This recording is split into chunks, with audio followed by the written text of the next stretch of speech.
Educator ने मुझे रोका and she said कि do you feel that he has any issues with his development?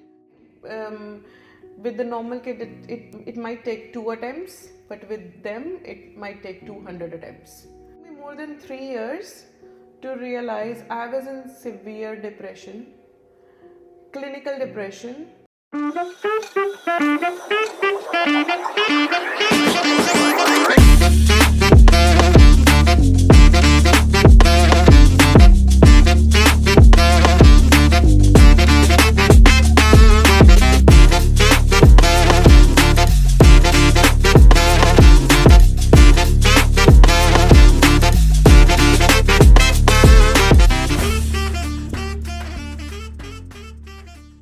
So, hi Deep, welcome to Real Talk with Reena.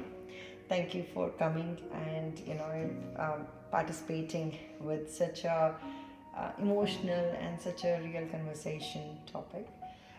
So Deep, firstly, I want to ask you, when did you come to Australia? Thank you first for inviting me and letting me a part of this podcast. Thank you. हम लोग आए थे जुलाई 2016 में first time Australia. We didn't know about anything, just सिर्फ शौक में कि let's go abroad. We were having very good jobs back in India, but just कि सब लोग जा रहे हैं, let's go. My brother came first, so बस उसको देख के कि नहीं हमें भी जाना है, and then we came. Alright. So I came here for my master's on student visa, and then after, like when I was still about to finish my studies, we were trying for long for baby, and I found out one day that I'm pregnant, and I was like happy about it, like because I could plan ahead because my studies were about to finish, and then I could literally picture my life ahead. So good time, enjoyed, though it was a really hectic pregnancy. I was vomiting every single day after each sip of water, but it was good. If I have to do it again, I can bear my pregnancy again. But so after that, he was born in 2018, August 2018. Just 10 days before my birthday. Oh, that's good. Yeah. So at least you both can share the same birthday month. Yeah. Actually, it's now his birthday only. Mine is just gone. That's a parenting gift. Yeah, that's the first gift of parenting. For the very first time in my life, I forgot my birthday. Your birthday. Yeah. So then after, because he's first child in the family, like we are here, nobody is here with us in extended family, and he's the first child. He's the first grandchild in my side of family, though we had my husband's sister had girls before, but no boy before, so we don't have boy any baby. first born boy in the whole family, so we didn't had any reference that what's normal, what's not. So we were enjoying his childhood, and at the same time we were working for our permanent residency here. So I was working 2 jobs, my husband was working 2 jobs. We had to call our parents here to look after him in the meantime when we are away. So everything was going perfect, and then we used to live in Adelaide, and my brother used to live in Melbourne. So when he was like, he didn't started speaking much, but he had like we find out like he's normal, like it's just he doesn't have much words than kids of his age, but other than that it was fine, like nothing. And my parents Sorry to cut you. So when was he born? August 2018. August 2018. Okay. Yeah. All right. So and then straight away after that we had COVID, right? Yeah. So Yeah. So you were working 2 jobs at that time, right? And then you had him. So how was your pregnancy? Pregnancy was like in terms of sick, like motion sickness, morning sickness. I was sick all the time. All the time. And I have a hypothyroidism issue, so I was very cautious about everything. Like, I'm not traveling, I'm not driving, I'm not eating anything which I should not do. So, like, I was really, really cautious about everything. It's like eating healthy and things like that. So, but it was like I enjoyed my pregnancy. Okay. You were eagerly waiting for your first baby. Yeah, I was like, this is what I want. What you Yeah, want. and yeah, so it was really, really special time for me. Oh, Though it was like, in terms of health wise, it was hard, sorry. But other than that, it was perfect time Perfect of my time, life. perfect. Yeah. Great. So when you had the baby, what was it, normal pregnancy or cesarean? No, like, this is again a issue. I've recently read about it. Um, he was in breech position, so after like 28 hours of labor, they had to do C-section, emergency C-section, because they tried everything like forceps and vacuuming, everything they tried, but they couldn't without harming me and him. They couldn't, so they had to do emergency C-section. Okay, great. So after that, did you had any help here apart from your husband? My mother-in-law was here. Okay. Like, just before pregnancy, she came. Just before delivery, she came. Delivery she came. Yeah. Yeah. Yeah. So she came before that and she was Yeah. there to help you. Yeah. Right. So when did you, so how was the growth of your child? How was it going? It was going like normal. Like, he was sitting at 6 months. He started crawling at 8 months, and he started walking at 9 months. So crawling was just for like little bit of time, and he started walking with the help, and then he started walking independently before his birthday. So even at his first birthday, we had a big party, and everybody was saying it doesn't look like it's his first birthday, because he's so active and he's so already on his milestones. Like, he's walking, he's like saying "Mama, Papa" already. Ticking all the boxes. Yeah. Yeah. So then what happened? He was because my husband is again only son in the family. So his sisters are there back in India, and my in-laws wanted me to go back in India, and because his sisters wanted to meet, and my parents wanted to meet their grandchild and their nephew. So because my mother-in-law was already here, so I went to India with her, and then he was 17 months at that time. So he was sick because he's born here. It's automatically. Of course, when you go to India. Yeah, so when you go to India, he fell sick he was sick for 15 days. Like, it's not severely sick, but because of the weather, like cold, cough, fever, things like that.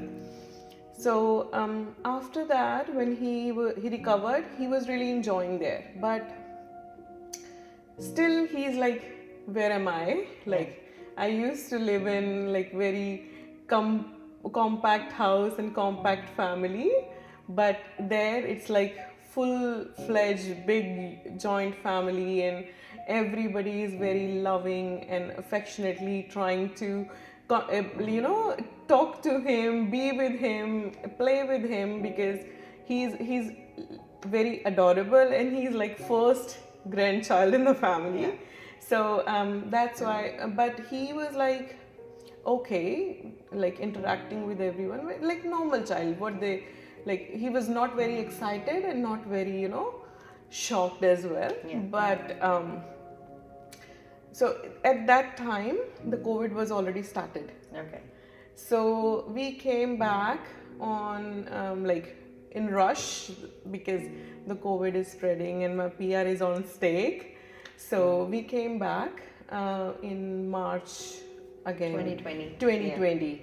And as soon as we came back, like in just within a week, the lockdown happened. Oh, yeah. Yeah. And that was the time my whole world turned down, because within a week after coming back here, like he was crying throughout the flights. It was a 17 hours flight, and he was crying throughout the flight. And I was like, maybe he's Just like separation any other anxiety, children, yeah, and he's not comfortable in the plane. flight, yeah. Yeah. So when we came back, he was really happy. Like he's like, I'm back home. Like he was literally saying those words like, "आ गया, मैं घर पे आ गया," you know, like that. So, but as soon as the lockdown happened, my brother moved from Melbourne to Adelaide because of his PR, and he within a week he started. He stopped talking. He stopped eating.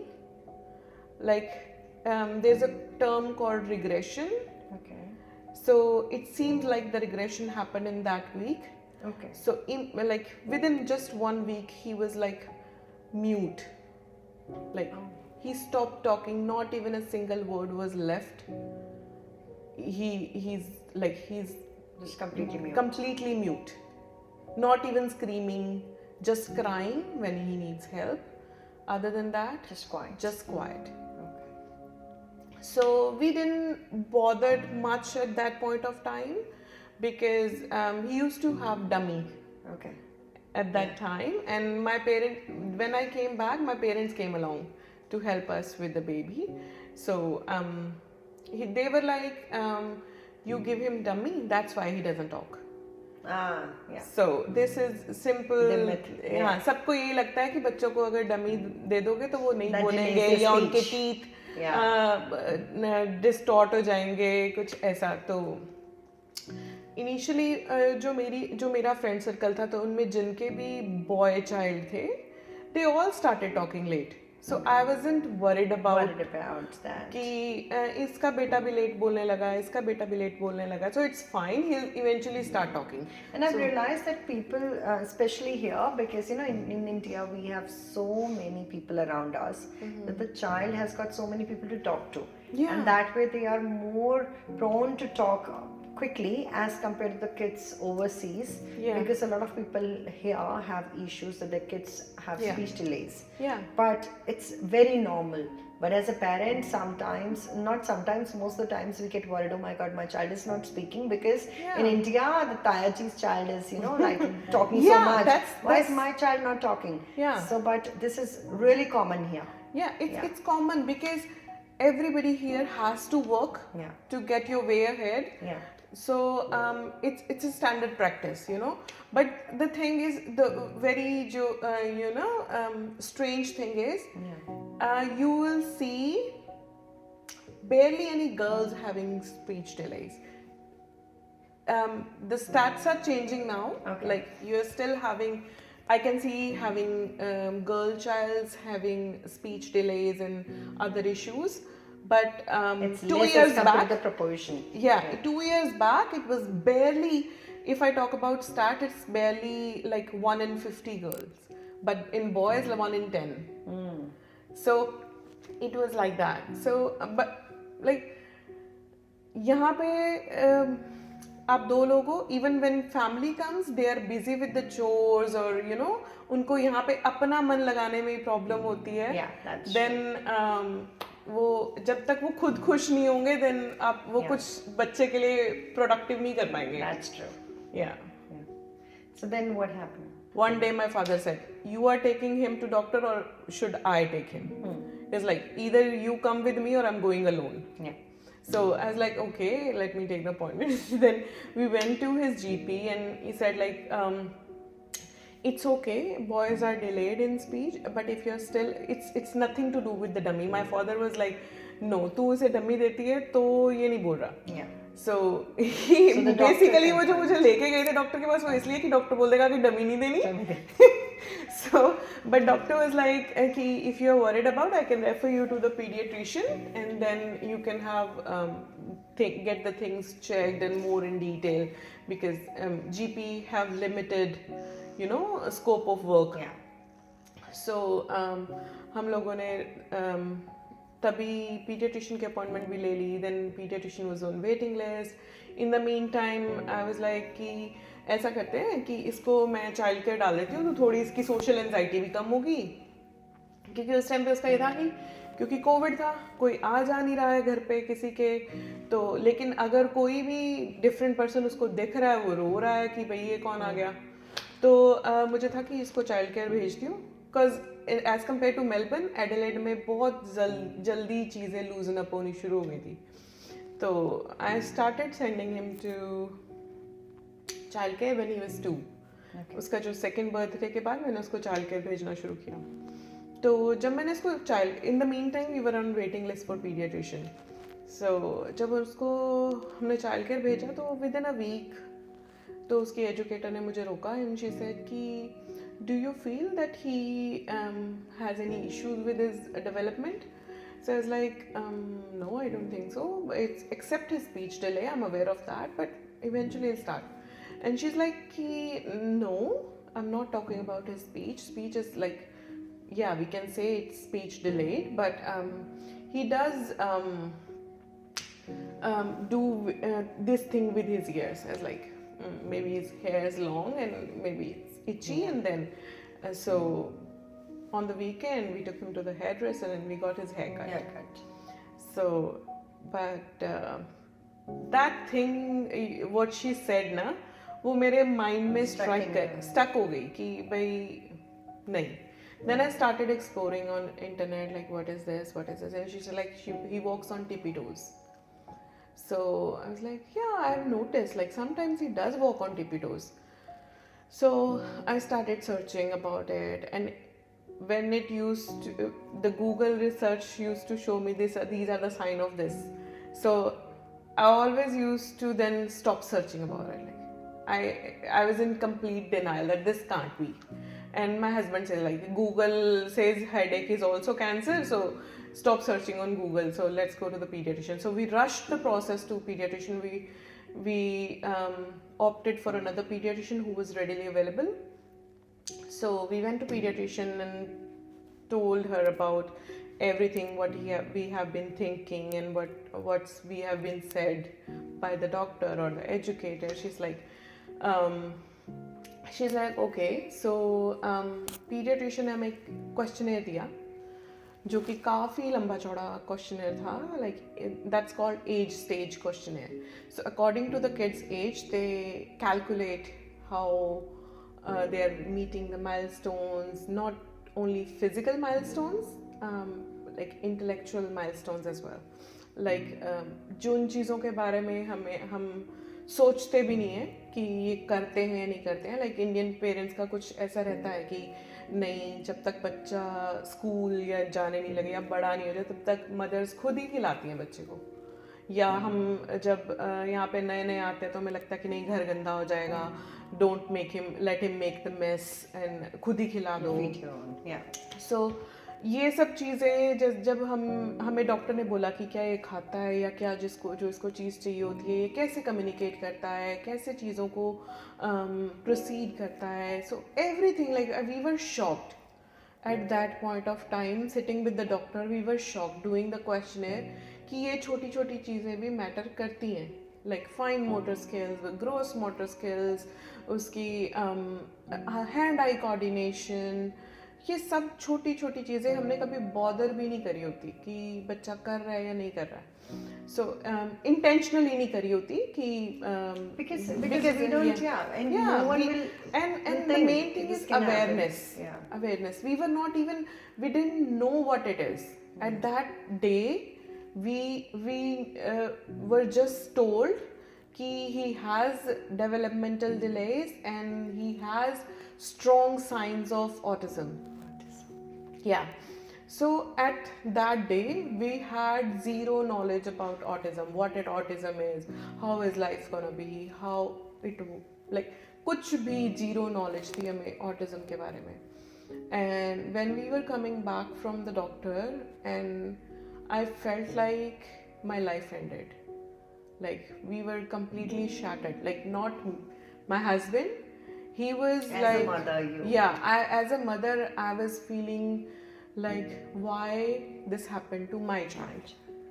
Yeah, so this question like I was in trauma. Like I started crying. We didn't told anybody like every other Indian parent. We like लोग क्या कहेंगे कि ये है. हमने अपने parents को, मतलब मेरे पेरेंट्स यहाँ पे थे उस टाइम पे, मैंने अपने पेरेंट्स को भी नहीं बताया. मेरा भाई हमारे साथ रहता था, हमने उसको भी नहीं बताया, किसी को नहीं बताया. And I was crying continuously in the car. I came back home, I slept, didn't went for work, so kept crying, and that built up in my system. Like, I'm crying day, all night, and my son watching me crying, my husband watching me crying, and they're asking me, like, I'm hiding from my parents so they don't see me crying, but I'm crying. Even my eyes are not crying, I'm crying. So ये होता रहा एक हफ्ते तक, 2 हफ्ते तक. And my husband was initially like, अरे नहीं, ये डॉक्टर तो ऐसे ही बोलते रहते हैं, सब हो जाता है. He was in denial. He wasn't worried about much because at that point of time he was in denial. अरे नहीं, सब तो कुछ तो करता है, ऐਵੇਂ ये तो इन्होंने बना रखे हैं. So, but deep down, I knew that something is wrong. So I was like, no, you don't understand, but I know. So I was working at that point of time. I was working as an architect with a builder, but I was working in aged care sector as well, because initially I didn't find job in my profession. So I started working in. So I see people with disabilities, people lying in bed. So that started affecting me. So I was completely shattered. But my husband's like, there's nothing to hide. Even if you tell them, like my parents and my brother who lives in the same house, so they will be able to help you. So even emotionally, and they will change their approach with you as well. So I told my parents, and though they don't have much knowledge but about it, like even like when I'm not aware, I don't expect him to be aware of this thing. So they have never seen anything like that. So they were like, okay, it's not a disease. My husband and my parents and my brother all were really supportive at that time, and they were like, don't worry, we are here, we can do this, like we can work on it. And then so slowly I was like, okay, I can't do anything about it. It is what it is, but we need to work on it. So we asked the doctor, like, what we can do to help him. So she's like, if he's at that point of time, he was going 3 days a week to childcare. He's like, if it's helping with his social anxiety. I was like, yeah. From childcare, he doesn't want to come home. He loves it there. So she's like, make it 5 days a week. We were not PR at that time, but we still paid like $132 for 1 day. Wow. And we started sending him 5 days a week childcare. And at that point, it was just because he was very young at that time. They can't say that he is autistic. So they say, like, it's speech delay, you better start doing speech therapies. So without any financial help, we started him on speech therapies every week, once a week. So yeah, that's where the journey started. So I can feel that pain, and that acceptance, Yeah. and just thinking why this has happened to only my child in this world, right? Yeah. Because even if we know that there are other people who are suffering, but still that thought clicks so hard. Yeah. That why my child? Yeah. How is my child going to deal with it? What is going to happen with his future? Yeah. And that mother inside just dies thinking that. Yeah. And instead of thinking, how can we resolve it? Yeah. You tend to go more negative. Yeah. Right? It's motherly instinct. Like you, like even in the comedy videos, they say, like, what's the worst gonna happen to my child? So it's but it took me so much courage, so much of support, so much of strength within me, and strength from my family to make me realize, like, denial is not gonna help. So It took me so much of strength from within me, my family, and emotional, everything. Like, I was like, denial's not gonna help, and what people say would not gonna help, and even hiding's not gonna help. So I was, from that day, I was very open about it. People were like, don't tell anybody, people gonna talk back about it, and they're gonna look down on your child. It's like, I don't care. I don't care. If my husband is supporting me, even I, like, if I'm not, then who else? If I'm not worrying about my child's sanity or his integrity, then who's gonna do it? Who's gonna he look up to? So I was like, no. So we both, like, it's a financial struggle as well, but our PR at that point was in the pipeline, so it didn't took long for us to obtain our PR, like 7-8 months. We were permanent resident, and soon after I started the process for NDIS. Yeah, so, but in, Indian society, people don't want to talk about it. I have seen so many kids, like where my son goes to school, there are very few Indian kids, and I have joined on so many pages with kids with autism, or parents who were autistic and have autistic kids. So when you talk to them, you get to know, like, in our society, people think if I tell anybody, they are very they're not afraid of other communities, what would they think, but they don't open up in our community because it's a taboo, that what would others think about it. But nobody has time to think about your child in their free time. Nobody has that much of time. But, and the negative part of not having these sort of discussions is, neurotypical child doesn't know how to deal with neurodiverse child. Like, if your child is normal, even then you should talk about it, because anyhow, whether in the school, whether in the society, they will be anyhow dealing with the kids who are neurodiverse. So if your child doesn't know how to deal with it, they can be bullies, they can be insensitive to them. So it's not good for both of them.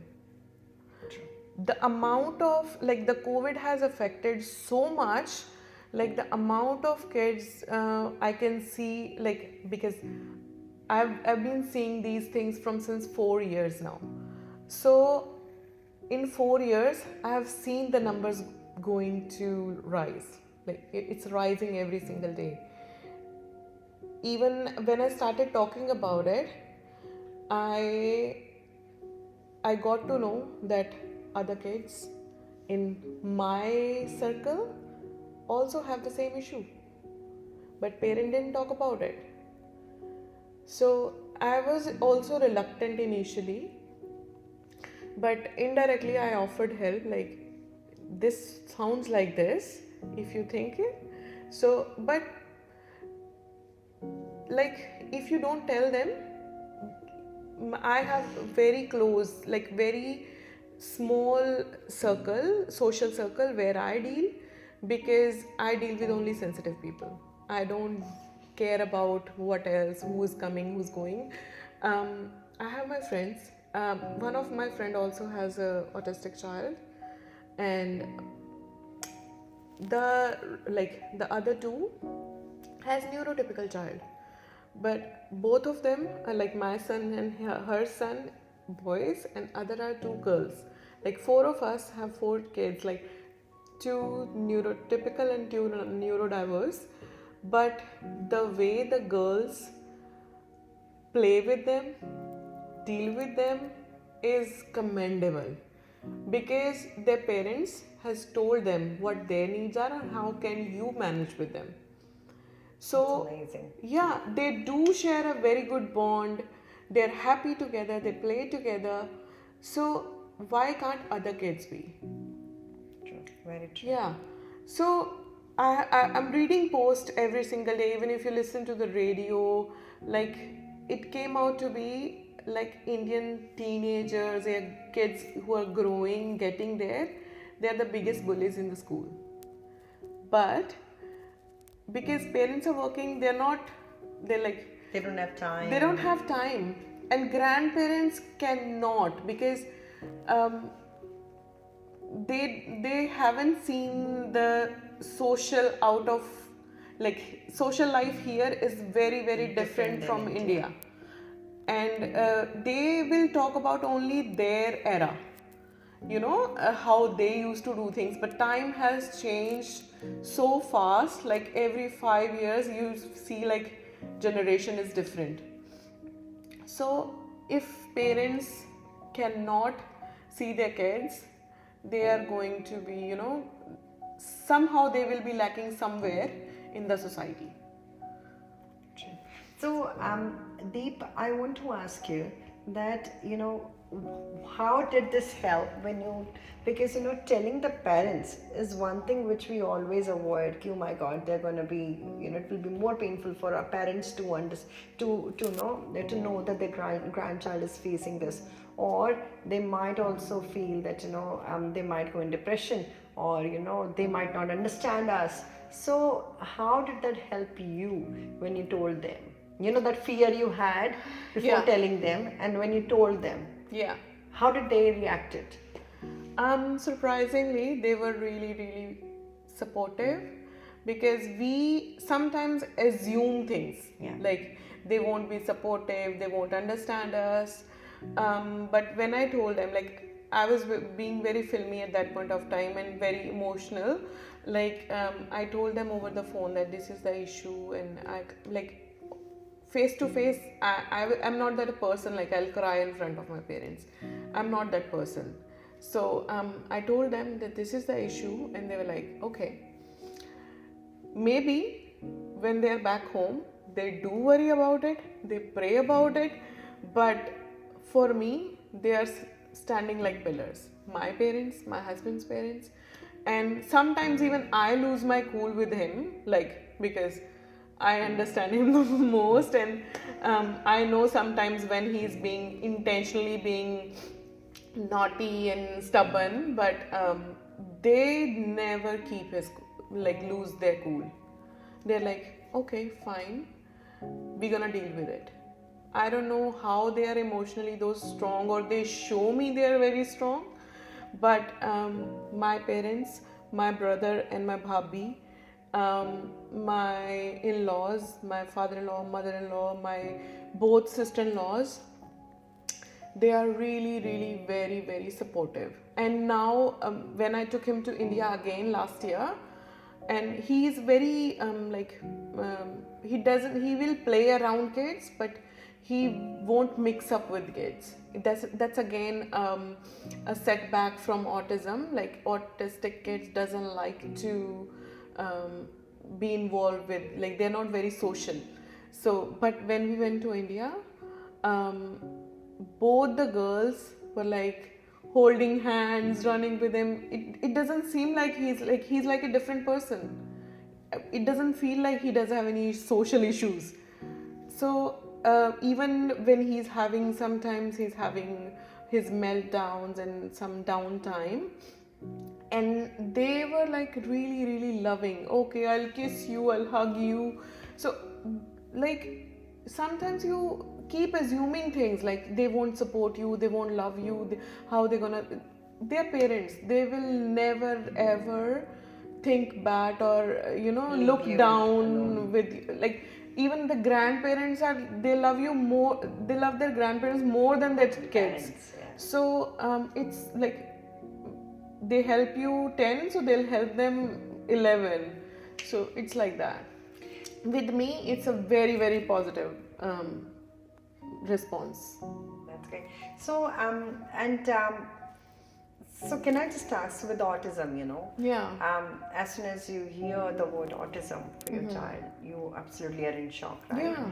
But then when you try to figure out for the help, what help did you get from the government here, or what facilities do we have in here? Yeah, first of all, and the most famous and help available for the permanent residents is NDIS. So, NDIS is readily available. It's a process. They will evaluate what um, um, your shortcomings of your kids are, how they lack, and they will ask the professionals about it, like how much support they need, and then they will give you the funding for the therapies. Like before having that funding, I was paying like 200, like $194 every week for his speech therapy, and it's not a small amount for every single week ongoing therapies, but such a big relief that you don't have to pay for their therapies and whatever like in your plan is, whatever their needs are. So government support and that. And other than that, there are bodies available who help you, like even Medicare.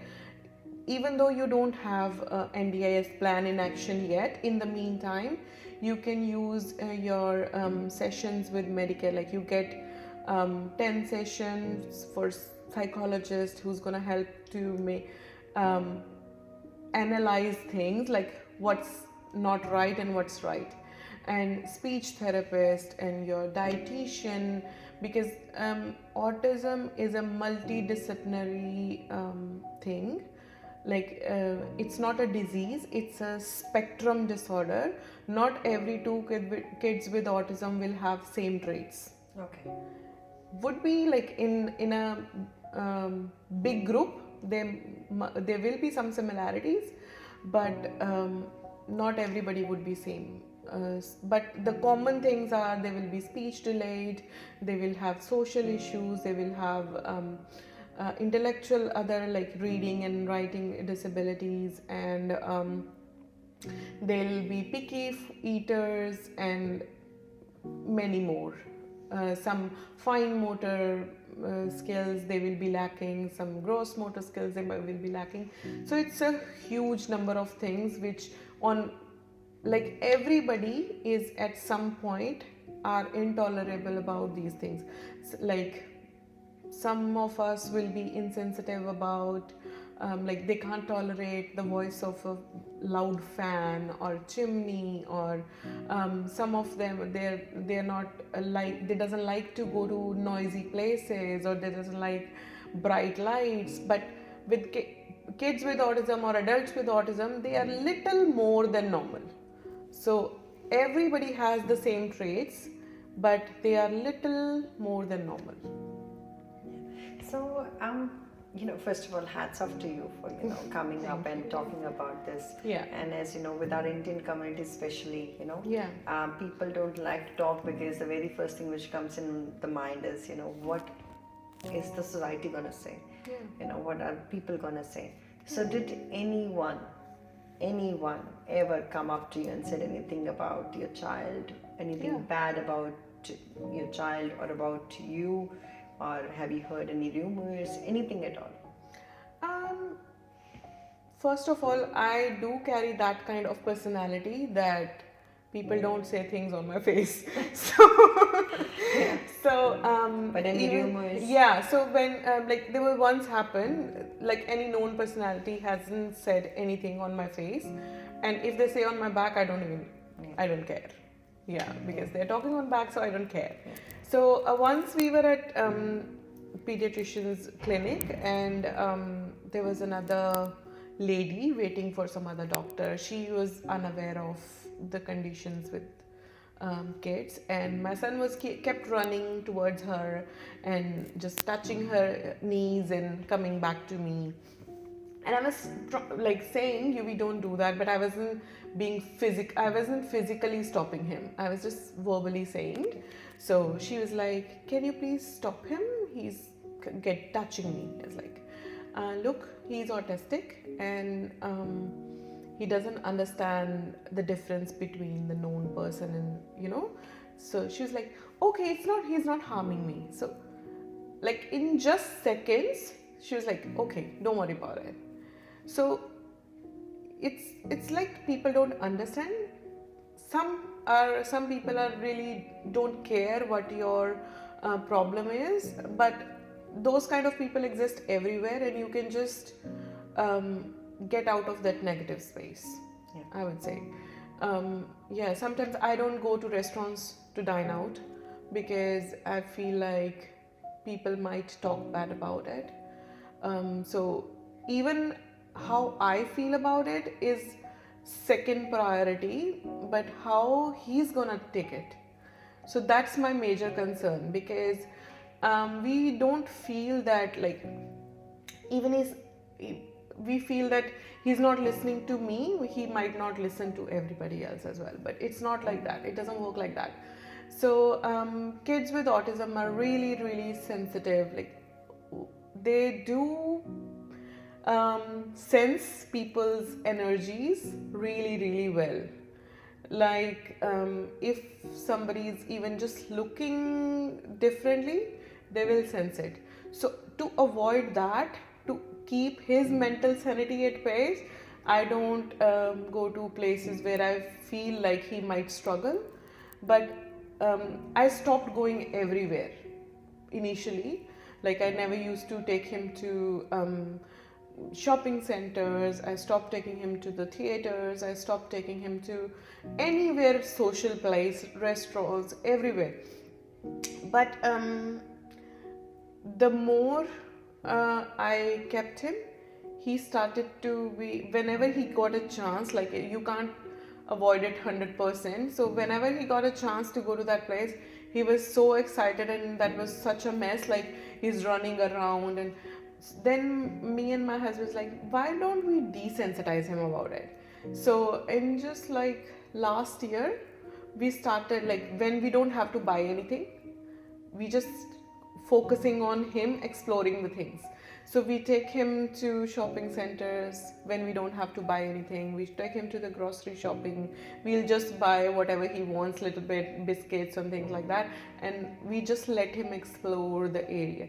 So that way, it's much more better now. Like, though he still runs around, but it's much more better. So you're basically teaching him how Yeah. to, even Yeah, if you it's go out, just- just giving him a chance to Yeah, interact with. it's just a practice thing. Like, with the normal kid, it might take 2 attempts, but with them, it might take 200 attempts.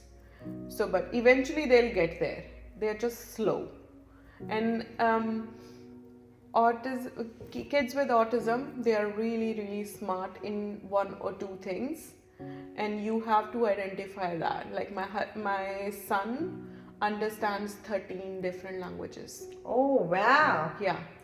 So he understands, like, we sometimes we don't even know which language is this.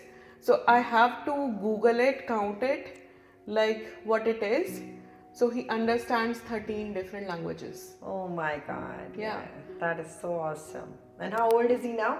He's 5.5. He's 5. Oh my God, just 5.5. Yeah. See, that's what, they always say, if God takes something, Yeah. God gives you something special Yeah. too. And that's what we all should believe in and concentrate on what is there rather than what is not there, which we really don't focus on at times. Yeah. So I think, and that's what you know what is the good points in your son, the speciality he has, rather than just focusing on what he can't do.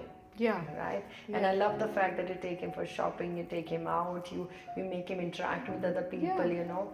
It's like it didn't came like Instant. in- Yes. You instant. learn with. So it You took learn me to deal with it. Yeah, it took me more than 3 years to realize I was in severe depression, clinical depression, to thinking about how I'm gonna deal with it, because I had to stop working to look after him, and my husband is the only person earning, and of course, he cannot be home whenever I need. So I was in like thinking about so many things and thinking all negative, as you said. I was in severe depression, but I realized that okay, because initially when I got to know about it that time, but that time was like I came out of it very easily because I had full support. But this time I started to have panic attacks. So I was like, okay, this is it. I have to have support clinically to because this cannot happen to me. If this is gonna happen, who's gonna look after my son? So immediately I consulted with psychologist and started to have therapies, and one thing she told me is stuck in my mind now, is like, you can't change the word, you have to learn to deal with it. So I was like, you can't change the word, you can't change the condition of your son, so you have to learn to deal with it. So that made me like, okay, people, I see mothers in the school whose husbands have divorced them just because their child is special needs. And that's a shame. So yeah, that's a big shame. And I think like I do have a very, very like supportive husband, supportive family, then why can't I deal with it? So yeah, so I pushed myself. I'm in much better place now, and this is the first time I've spoken so much without crying about him. So yeah, so this was a long journey, and there's so much long ahead as well. But if not me, can do it. It's true. Yeah. That's true. Yeah. Well, very And- well said. Yeah. So, one special message, if you just look at the camera, and one special message you want to give to the people who are in the same boat. I would say your kids are your treasure. Like don't run after money. Don't run after like sooner or later you'll have money. You're sitting in Australia, and in countries like that you have so much support from the government, and you will get there eventually where you want to be, but your kids need you now. Even with the neurotypical kids who doesn't have any sort of disabilities, or they're normal going to school talking, but they need you now. Once they are grown up, they won't need you. Then you will have time. Now I have 10 houses, I have everything, but they won't need you. They will be grown up and busy in their own lives. That's true. Yeah. Thank you so much. Thank you Deep. so much for having me. Thank you. So that was Deep guys with us, and it was very brave of her of talking about her son and the disabilities our kids might face. And we are living in such a country where we get so much of help. We just need to stop thinking about what others are going to think and work